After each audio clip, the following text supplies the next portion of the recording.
Has your shoulder been aching? Have you been experiencing painful pinching in your shoulder when attempting to lift objects? Or maybe the pain has become so apparent that you've stopped using your shoulder altogether. Then let me show you the very best shoulder exercises for impingement and rotator cuff pain.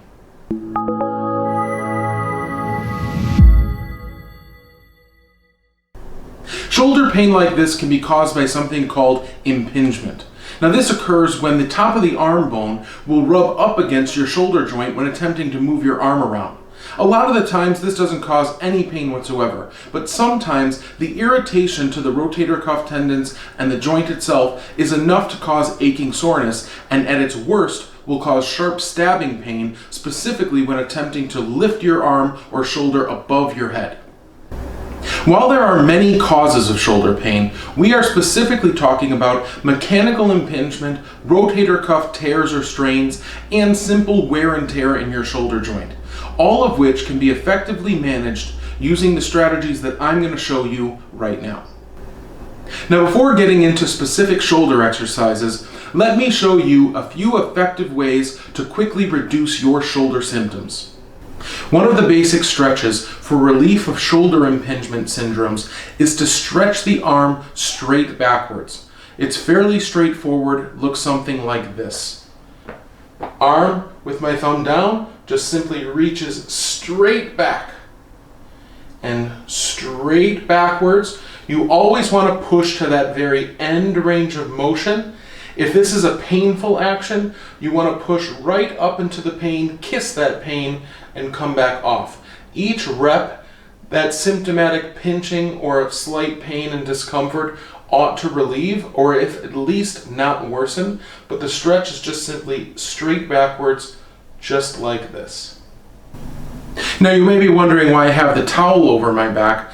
This is because if you want to progress this stretch and do the next step, it involves not only reaching backwards, but reaching across your back to the opposite hip. Sometimes if you don't have the largest range of motion, you can use a towel like this to help pull the arm across the lower part of your back. It's going to look something like this.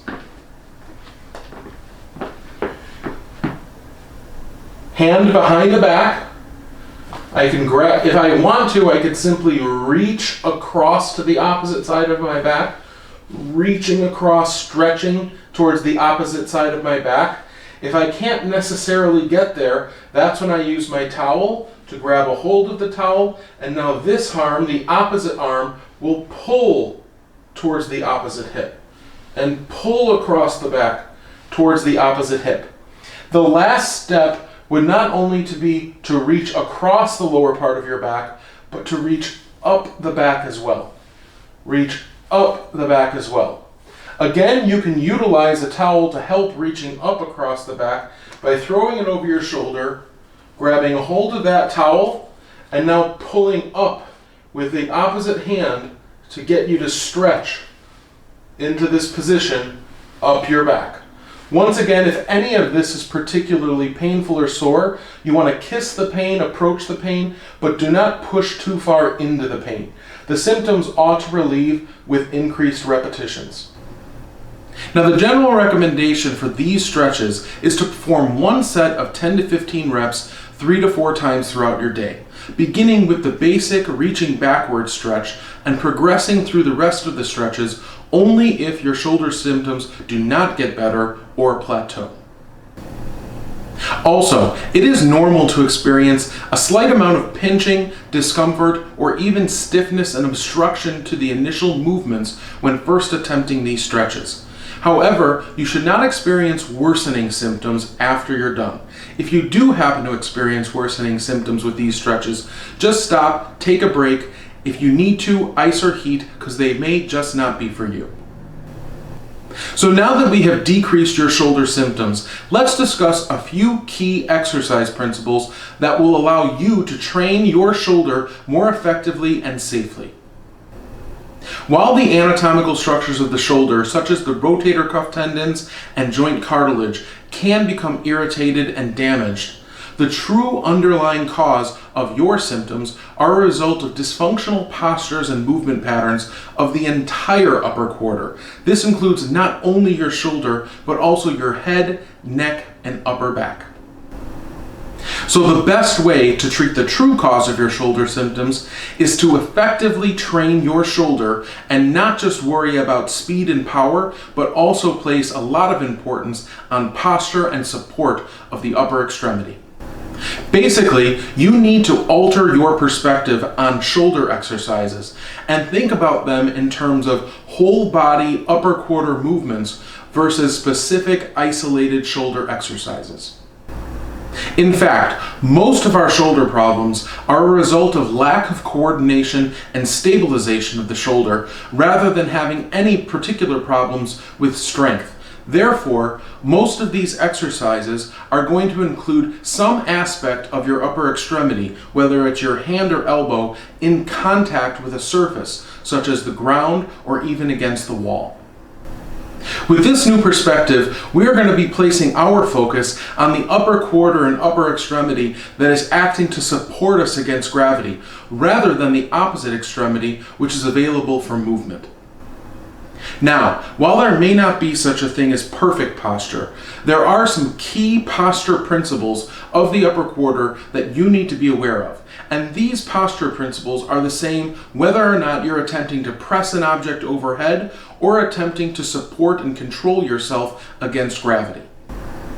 One thing to pay attention to: if you are actively supporting yourself through your hand, your entire hand needs to be weight bearing. You can't shift all the weight to the outside of your hand or the inside of your hand. You have to spread your fingers and press the entire hand through the ground or into the wall if you're attempting to support yourself effectively. When considering your posture from behind, you want to think about keeping your shoulders broad and wide and even slightly depressed or lowered towards the ground, while also considering your head, neck, and spine to be elongated or tall. One way to easily get to this position is, number one, it should be relatively relaxed and effortless. If you're straining, you're doing it wrong. The other thing is, consider there's a hook on top of your head, and if you pull up straight towards the ceiling on that hook, it just makes you slightly taller without jutting your chin out, sticking your chest out, or squeezing your shoulders back. Essentially, you just want to be relatively relaxed with broader shoulders and a tall spine. When considering your posture from the side, you still essentially want to maintain that nice, tall, elongated spine. So obviously, we don't want to slump or round at our upper back and shoulders, but you also do not want to be squeezing your shoulders back and sticking your chest out.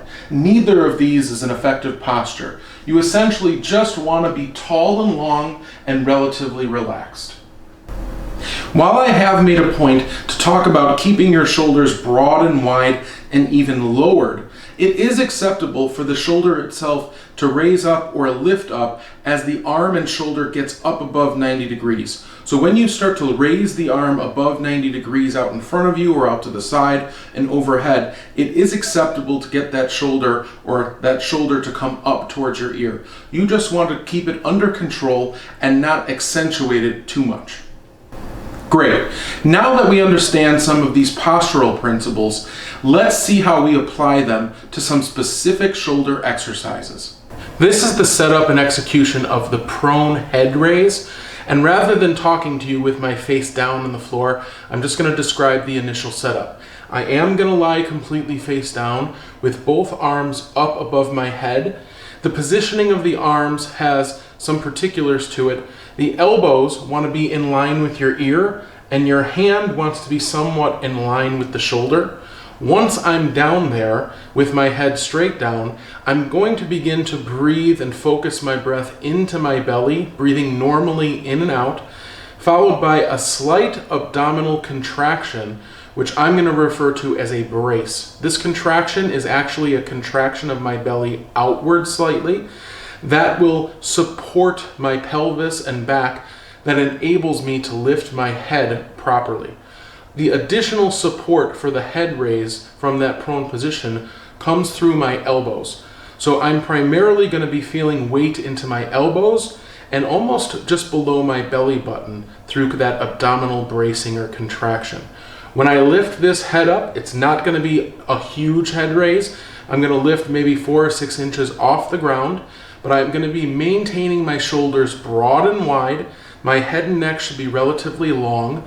None of the arches or curves in my back should be accentuated, and I should be able to breathe relatively relaxed as I focus on maintaining that bracing control and support through my abdomen.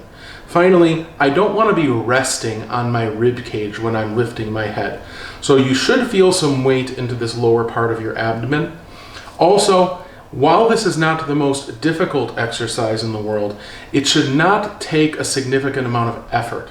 So if you feel like you're straining, back off, try it again with a little bit much less effort. So this is what it looks like. Gonna lie completely face down, place both arms above my head with my elbows in line with my ear, hand in line with my shoulder, lying completely face down.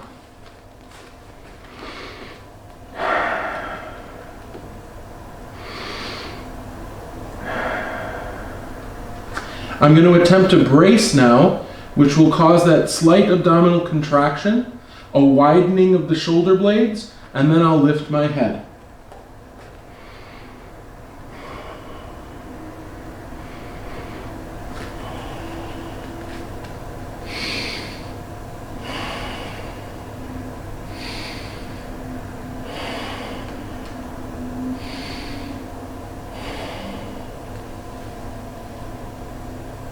One more time, notice that when I lift my head is still looking down to the floor. I don't look up and out in front of me, but I look down to the floor as I breathe in and out, focusing on that abdominal brace and support through my elbows as well as my belly.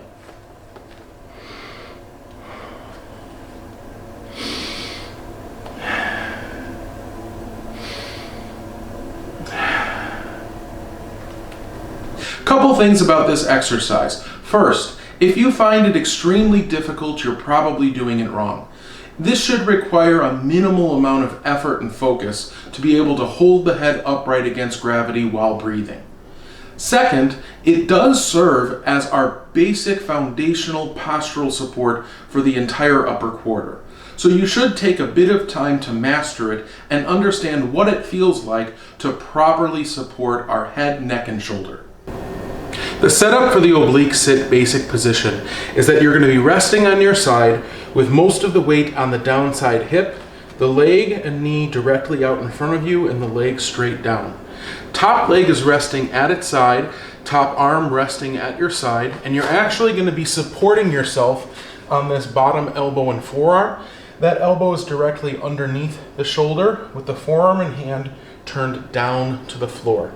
This is not necessarily the beginning yet. You still want to put weight and force through your forearm to lift yourself, your chest, head, neck, and shoulders up and away from the floor, and then slightly rotate your chest and top arm forward.